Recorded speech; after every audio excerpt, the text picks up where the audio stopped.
Muito boa noite a todos. É uma alegria a gente estar aqui no nosso exercício, nesse nosso estudo, nessa nossa reflexão que busca esse olhar diferente. A religião é dada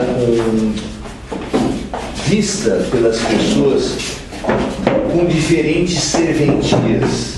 Para que será que serve uma religião? Né? As pessoas pensam isso de uma maneira muito diferente. Hoje em dia é comum você ouvir pessoas avaliarem que mudaram de uma religião para outra e melhorou muito porque melhorou o salário, conseguiu trocar de carro. Tem muita gente que atrela a visão do que seria uma boa reunião, uma boa religião, a cura das suas doenças, a uma melhoria objetiva da sua vida. Eventualmente isso acontece sim, o auxílio espiritual favorece uma série de coisas, entre as quais a doença física alivia também, conforme a situação da pessoa. Mas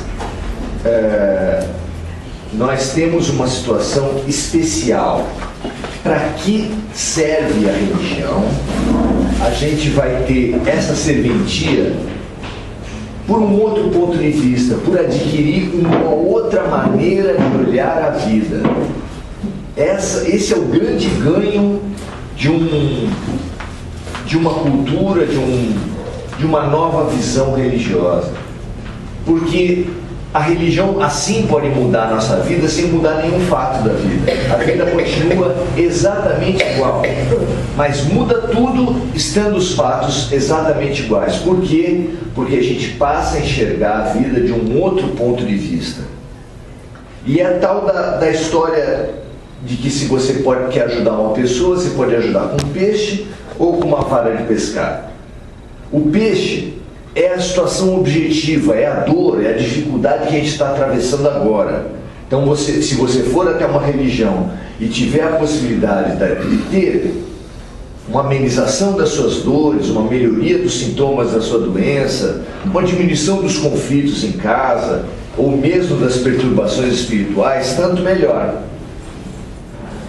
Mas, se você conseguir olhar a tua vida com um outro ponto de vista, vai ser a vara de pescar, porque isso vai dar para você a solução de muitos problemas, não só dos presentes, mas dos futuros. Como uma pessoa mesmo que está com fome e que tendo a vara de pescar vai ter a possibilidade de pescar os seus próprios peixes. Quem adquire um outro ponto de vista espiritual vai resolver os seus próprios problemas, vai olhar a vida de outra maneira, e isso é precioso. Aquela pessoa que lhe perturba tanto, de um ponto de vista espiritual, você vai vê-la como uma oportunidade de reconciliação, de limpeza da sua vida, de exercício do perdão e do arrependimento. É a vida lhe trazendo as suas dívidas dessa vida ou de outras, que você, convivendo com aquela pessoa, tolerando, ultrapassando a sua antipatia, você vai se libertar de uma relação difícil que às vezes já vinha de 3, 4 vidas. A gente fala tanto que na Terra uma pena de 10 anos de prisão é grande, 20 anos uma pena enorme, 30 anos então é o prazo máximo. Né? Pois a prisão espiritual, ela às vezes dura 300, 400, 500 anos. E se o preso, se a gente pudesse perguntar para o preso, você quer ficar em liberdade? Quer que acabe a sua pena? Ele ia falar o quê? Quero. E ele tem uma pena de 10, 15 anos. E nós que estamos vivendo penas de 300 anos? Se você soubesse ter uma maneira de comutar a tua pena, de você ser colocado em liberdade, opa!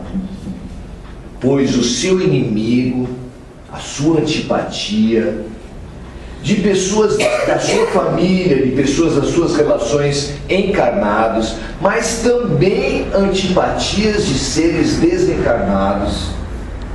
São oportunidades de libertação de uma pena que você mesmo se impôs ao cultivar mágoas, culpas, porque a gente se algema com as pessoas encarnadas ou desencarnadas, de acordo com a maneira como a gente lida com os conflitos.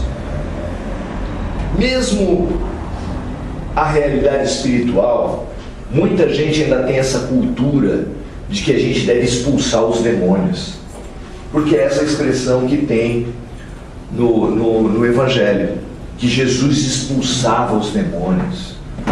Isso é só uma palavra infeliz que os seres humanos usaram. Ou você acha que aquele mensageiro do amor, que aquele mensageiro do perdão, que nos ensinou a nos reconciliar com o nosso adversário, poderia, por acaso, uma pessoa que ensinou tudo isso, praticar a expulsão dos demônios? Claro que não. Claro que não. Numa casa espírita, ninguém expulsa o demônio, não. A gente não é contra o espírito que está influenciando as pessoas. Muitas vezes, o pior dessa relação não é o espírito. Muitas vezes o obsessor real, quem está prejudicando o outro, é você. Então, espírito que influencia a gente não é demônio e não tem que ser expulso. Ele é um ser humano como todos nós e precisa ser orientado como todos nós. Claro, esse é o mestre, esse é o Jesus de perdão. Não é um Jesus de expulsão dos demônios. E ao contrário, ele mesmo nos elucida de que forma? Ele fala assim, figurativamente, como é no Evangelho o tempo todo: se numa casa tem um espírito imundo. São esses termos do Evangelho que a gente lê e que são os termos daquela época, o que o ser humano conseguiu trazer. Imagina que Jesus ia chamar o espírito de espírito imundo. Mas vamos pegar a palavra do Evangelho. Se um espírito imundo habita uma casa e ele é saído de lá e ele sai dessa casa, mas a casa continua arrumadinha para ele, diz Jesus que ele vai para outros lugares, mas depois volta com mais 7 espíritos iguais. Olha que alerta!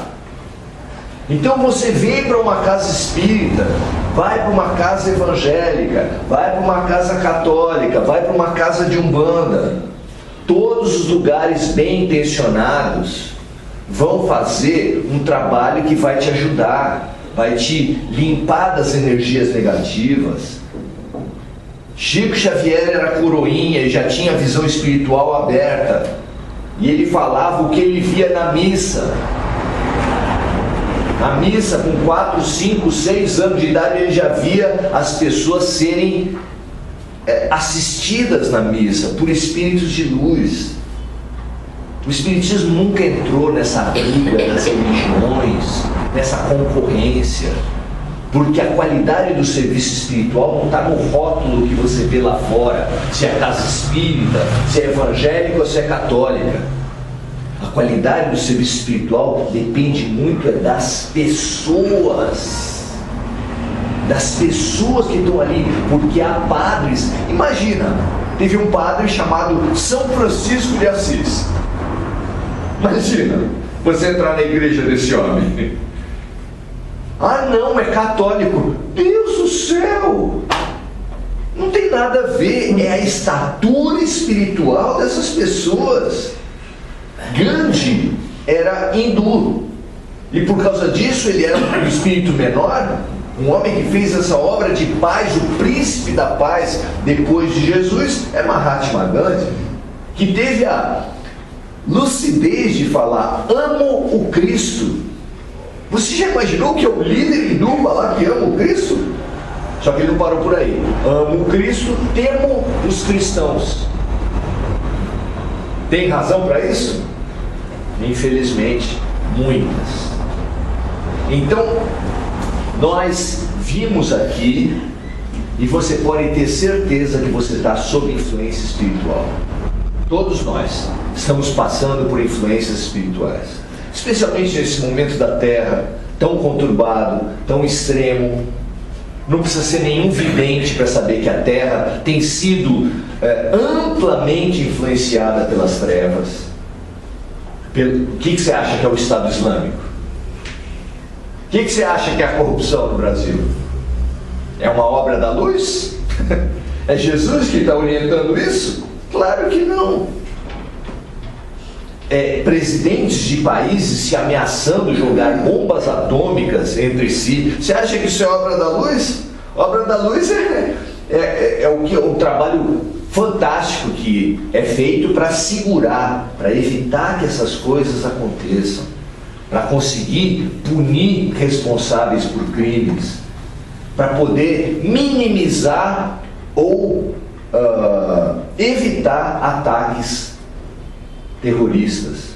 Quem se lembra, na época do World Trade Center, aquele prédio que foi atingido pelos aviões, eram vários aviões, só alguns deram certo, pois não tenha dúvida nenhuma, foi intervenção do mundo espiritual. Eles estão aí para nos proteger. Tem muita gente que olha o lado negativo da coisa e fala assim: onde estava Deus que permitiu que aquilo acontecesse? Todas as pessoas que morreram naquele atentado morreram porque era o momento delas, era a forma delas, elas precisavam passar por aquilo. E tem um simbolismo por trás disso. Um dos problemas de fundo da Terra toda é que a Terra está sendo gerenciada pela lógica do dinheiro. A lógica do ser humano, o bem-estar do ser humano está lá embaixo. O dinheiro é que vale. E o World Trade Center era um prédio símbolo do financismo mundial, da luta por fazer papéis e interesses econômicos sobreporem aos interesses humanos. Tudo isso anuncia, por trás da tragédia, tem um anúncio de um novo mundo. Nós estamos construindo um novo mundo. E todo mundo sabe que para construir, se é um terreno já ocupado, antes de construir você destrói. Não tem jeito. Aí no Brasil, a melhor maneira de sacudir o brasileiro, qual é a característica do brasileiro? A gente é um povo participativo, que se organiza, que se preocupa com o bem-estar da cidade, que está se reunindo para ter propostas de como melhorar a cidade. Nós temos essa característica? Alguém aqui faz parte de uma sociedade de melhoramento, de um movimento legítimo para melhorar a cidade? Incluindo o palestrista? Alguém faz? Nós temos a característica da omissão política. E quando o problema aumenta, nunca se discutiu tanta política, mesmo entre os omissos. Nunca se discutiu tanta política quanto nos tempos de hoje. É ou não é? Aliás, até discutir errado, né? Porque parece que uma cor é melhor do que a outra, e isso é o que menos importa.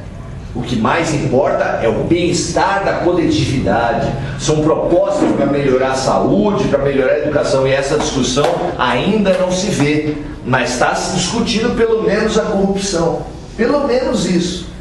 Ainda é Big Brother, parece que você 0800 se você é a favor do azul, 0800 se você é a favor do vermelho, e fica um debate inócuo. O bem-estar do Brasil ainda não se discute muito bem. Mas outra característica nossa, outra característica do povo brasileiro, cultural, chama-se jeitinho. Nós adoramos o jeitinho. Tudo tem uma norma, tem um procedimento, mas a gente adora. Não, mas eu sou conhecido de fulano. Quando você vai numa repartição pública, você já vai em nome de quem que eu posso falar? E às vezes nem conhece direito, mas pega o nome de qualquer vereador para falar, por quê? O que vale é latir. Eu não me esqueço de uma Uma vez meu pai era subcomandante do antigo BC, atual BIL, na época que estava acabando o regime militar. E, para quem não viveu nessa época, os mais jovens não se lembram disso, mas quem era comandante ou vice-comandante de uma unidade militar na época do regime militar era quase que mais importante que o prefeito, porque o militarismo é que mandava. E o meu pai estava andando no centro de São Vicente e um carro bateu na parte traseira do nosso carro. Estava ele, eu e o meu irmão no carro. Aí desce o cara de trás e falando: eu sou capitão do exército. Mal sabia, né? Meu pai era major e subcomandante. E ele sai todo cheio, porque ele tinha acabado de chegar, ele foi transferido, ele não conhecia o próprio subcomandante dele. E saiu de lá humilhando, pisando, e é isso, e é aquilo. Meu pai: tá bom, ok. Você bateu na parte traseira do meu carro. Mesmo assim você acha: porque eu tô certo, porque você não sabe com quem tá falando, porque eu sou isso. Tá bom, então tudo bem, vamos chamar a polícia. Chamou a polícia. Aí o policial olhou a carteira de identidade do meu pai, carteira militar, tava lá o posto dele. Daí: pois não, major? Aí o outro: major? Gente, o cara que quer arrotar, você já imaginou o que é você levantar padrinho político em Brasília? 2 carros batem lá, um chama o senador, outro chama o presidente. É uma loucura. As pessoas não valem pelo que elas são, tá o tempo todo arrumando um jeitinho com fiscal, com policial, com fiscal de obras. O tempo todo a gente quer jeitinho. Vocês querem saber? Centro Espírita. Tem centro espírita que eu conheço que vai fazer um puxadinho, não faz projeto, não faz alvará na prefeitura. Aí vem o fiscal e aí vai buscar favorzinho de vereador para ele tirar essa, para limpar essa. Até centro espírita. Nós somos ou não somos o país do jeitinho? E a gente acha que pode dar de dedo no político, que na hora do orçamento ele faz um jeitinho. Ou corrupção não é jeitinho? O próprio juiz que está à frente da Lava Jato estava defendendo o auxílio, sei lá, auxílio moradia, porque o salário dele estava baixo, ganhando só 50 mil reais por mês. Vocês entendem? É o país do jeitinho. Nós estamos sendo chacoalhados e tudo isso tem uma função didática, uma função moral. Nós precisamos acordar para isso. Não tem ninguém perfeito na Terra. Todo mundo tem problema. O azul, o vermelho, o policial que prende os criminosos, o juiz que condena. Todo mundo, não tem ninguém que é o Messias, ninguém é o Messias, é só um, e não está encarnado nesse momento, pelo menos que eu saiba. Então, tudo isso nós estamos sendo chacoalhados, todas as situações têm um motivo, tudo a gente pode usar para o nosso crescimento. Isso só no mundo? Não, gente, não. Na tua vida, as tuas dificuldades. Quando você recebe uma perturbação espiritual, um diagnóstico de uma doença grave, imediatamente você lembra de Deus.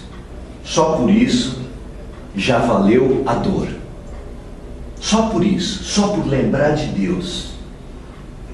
Porque às vezes a gente não lembrava de Deus há muito tempo. E às vezes quem está indo numa casa de oração, quem já frequenta, quando recebe uma pancada maior, lembra mais. Sabe como é que é? O pedido fica mais vigoroso, porque quando bate quando vai na própria pele, complica. Nós estamos sendo chamados para Deus, de uma maneira ou de outra. Estamos sendo chamados para a reforma ética, para a reforma interior, para a mudança interior, porque não tem outra forma de você se aproximar de Deus. As religiões falam que tem. Tem religião que fala que se você batizar, crismar, comungar, casar e tomar extrema unção, você vai estar próximo de Deus. Não é verdade. Tem outra que fala: pague o dízimo e louva bem gritando a Deus que você vai ficar de bem com Deus. É verdade isso? Pergunta para sua consciência. As fichações até na frente das igrejas falam lá: Deus não é surdo. O que adianta? Aí eu vi bastante palestra espírita. Melhora? Melhora nada. Melhora nada. Só ouvir a palestra não melhora. O que melhora então? Se você pagar o seu dízimo, mesmo que seja mal utilizado, mas você fizer aquilo de coração, pensando que está realmente ajudando a Deus, ajuda. Se você confessar, se você tomar a comunhão e aquilo for um ato de integração com amor, ótimo. Se você fizer oração que nem jogador de futebol faz o Pai Nosso, gritado e com raiva do time adversário, não adianta nada. É só o cultivo do ódio. Não é pelo rótulo, é pelo conteúdo, é pela qualidade do teu pensamento, é pelo exercício de amor. Cuidar de filho é exercício de amor? Depende. Cuidar de bicho é exercício de amor? Depende. De animal? Depende. Relação homem e mulher no casamento é exercício de amor? Nem sei. Vocês sabem que não. Vocês sabem que muitas vezes é exercício de ódio, de violência, de apego, de ciúme. As pessoas criam filho às vezes para... Só falta colocar coleira. Na relação homem-mulher não falta nem colocar coleira. Tem homem que coloca coleira na mulher. É uma vergonha isso. Então, não é a relação, não é o lugar que você frequenta. Se você ficar 20 anos no espiritismo, mas isso não transformar você, alguma coisa está errada. E olha, sem nenhum problema eu falo para você, não é o espiritismo. Se você ficar 20 anos no catolicismo e aquilo não melhorar, você não fizer você um melhor motorista, não fizer você uma melhor pessoa no trânsito, que saiba ter paciência, saiba ter tolerância, não adianta, não está adiantando, você está se iludindo com a religião. A religião nos ilude muito. A gente vem para cá pensando só nos nossos males imediatos, mas a verdadeira função da religião é nos melhorar. Há muito tempo nós estamos sendo chamados para melhoria íntima. Não adianta a gente continuar se iludindo, gente. Ah, mas eu vou lá para afastar esse problema, para afastar aquele. Deus até ajuda. Deus até ajuda. Tem uma passagem do livro Boa Nova que depois de ter passado uma tarde fazendo curas maravilhosas, Pedro foi encontrar Jesus na beira do lago chorando. E ele ficou: como assim, mestre? O que acontece? Por que o senhor está chorando? O senhor deve estar chorando de emoção, porque o que o senhor fez hoje à tarde, nunca Israel e o mundo tinham visto. Não, eu estou chorando de desgosto, porque o mestre, com a sua visão espiritual, sabia o que tinha acontecido com alguns dos curados, e para exemplificar o que tinha acontecido, ele falou para Pedro: sabe aquele paralítico que eu curei hoje à tarde? Está numa zona de meretrício, fazendo isso e aquilo, porque está compensando os anos que ele ficou e que ele não podia ter feito. Sabe a outra que era cega? Está punindo e humilhando todo mundo que ela acha que humilhou ela nesses anos todos. A gente se transforma por fora, mas se você não percebe a lição das coisas, não se transforma por dentro. E quando não se transforma por dentro, o problema volta. Você vai ser melhorado pelo médico, você vai ser melhorado na casa espírita, você vai ser melhorado em qualquer outra religião. Mas se você não mudar internamente, não é praga, viu, gente? Não tem o menor interesse de rogar praga. O problema vai voltar. É como uma pessoa que é portadora de câncer nas vias respiratórias porque fumou a vida toda. Se ela continuar a fumar e fizer a operação de tirar o nódulo, o que vai adiantar? Vai voltar sim. Vai voltar sim. A gente adora médico que resolve o problema, dá o medicamento. Mas quando o médico fala, minha senhora, meu senhor, o senhor tem que mudar a alimentação, o senhor tem que mudar seus hábitos, o senhor tem que rever essa maneira estressante de brigar com a vida, de brigar com todas as pessoas. Você gosta de ouvir isso? Se você ouvir isso, você fala, ih, essa cura vai estar ali. Doutor, não tem uma injeção aí para mim? Não. Porque o que está fora é o que a gente busca. Mas a solução está dentro. Jesus falou, o reino dos céus está dentro de vós. Não adianta procurar em nada. Nada externo vai ser bom, a não ser que esse externo esteja propiciando uma melhoria. Então, a oração falada não muda nada, exceto se você refletir e sentir cada palavra do Pai Nosso, cada palavra da Ave Maria. Então, você está falando Ave Maria, você está vendo a figura luminosa da Mãe de Jesus surgindo, tendo nos braços aquele príncipe da luz. E aí a tua vida muda, claro. Mas se for um Pai Nosso, se parar no meio, você não sabe onde parou. Quem nunca teve isso? Tá para dormir, tá fazendo um Pai Nosso, a cabeça viaja, você para de falar, daí fala, ih, eu estava no Pai Nosso, deixa eu continuar. Não sei onde estava. Quem nunca teve isso? São convenções que a gente segue, que estão na boca, mas não estão no coração. E não é vergonha nenhuma falar isso, gente, porque nós somos tudo farinha do mesmo saco. Tudo farinha do mesmo saco. Todo mundo é distraído aqui. Se a gente fosse concentrado na luz, a gente já estaria iluminado. Aqui não tem ninguém iluminado. Talvez os nossos assistentes espirituais, mas dos encarnados, tudo farinha do mesmo saco. Mas nós podemos deixar de ser, exatamente assumindo essa verdade. Qual é a verdade? Que se eu olhar a vida de um ponto de vista mais alto, tudo pode mudar. As minhas antipatias, voltando para casa, você tem um parente que já falou que ia ficar uma semana, já está 3 meses. Já só te pede empréstimo. Come que não lava nem a louça dele. E você alimentando aquela raiva, rancores do casamento, rancores nas relações familiares, problemas os mais variados do trabalho.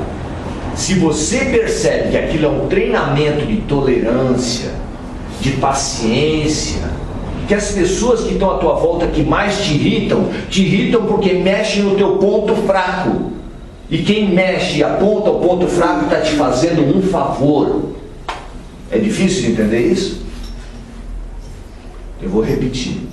Aquela pessoa que mais te irrita, que mais te tira do sério, está te prestando um favor que nenhum amigo faz para você. Qual é esse favor? Apontar o teu ponto fraco. Sem diagnóstico você faz um bom tratamento de saúde? Não tem jeito. Você precisa de um bom diagnóstico. Quem faz esse diagnóstico espiritual da tua alma é o inimigo, que mexe no teu ponto fraco, aquele que você precisa fortalecer. Por isso é que Jesus falou, amem os vossos inimigos. Porque ser bom com quem é bom para você, isso até os pecadores fazem. Ele não quis falar, mas eu diria até os cachorros fazem. Porque o cachorro também abana o rabo para quem dá comida para ele. Ajudar, ser bom com quem é bom para a gente, é marcar passo. Olhe o que te irrita, preste atenção naquilo que lhe incomoda. A dor orienta o tratamento do médico. Vocês já repararam isso? Eu já fiz essa comparação várias vezes. Você chega no médico e fala assim, não tenho nenhuma dor, estou bem pra caramba, tá tudo tranquilo. O que o médico vai fazer com você? Mandar você embora. A tua dor, preste atenção na tua dor. Olhe com carinho para a tua dor. Ela é orientadora de onde você tem que mudar. E se quem aponta a dor tua é uma pessoa que faz aquilo para te humilhar, tira o orgulho de lado e percebe, ele atingiu meu ponto fraco, eu preciso fortalecer a minha vida, fortalecer a minha alma. Eu não posso ser tão fraquinho assim que qualquer pessoa me tira do sério. É por ser fraquinho, é por ter mentalidade competitiva, é por querer ser maior e melhor do que todo mundo, que a gente tem brigado muito com a vida, brigado muito com as pessoas, e esse rancor, essa mágoa, essa culpa, esses sentimentos ruins é que abrem a tua vida para as influências espirituais negativas. Por isso é que a harmonia, a busca constante, a vigília dos teus sentimentos e dos teus pensamentos, e cada vez que baixar, você faz uma oração e se eleva. É o orai e vigiai. Essa é a receita mais prática que Jesus já deu para quem está aqui na terra. Obrigado, boa noite.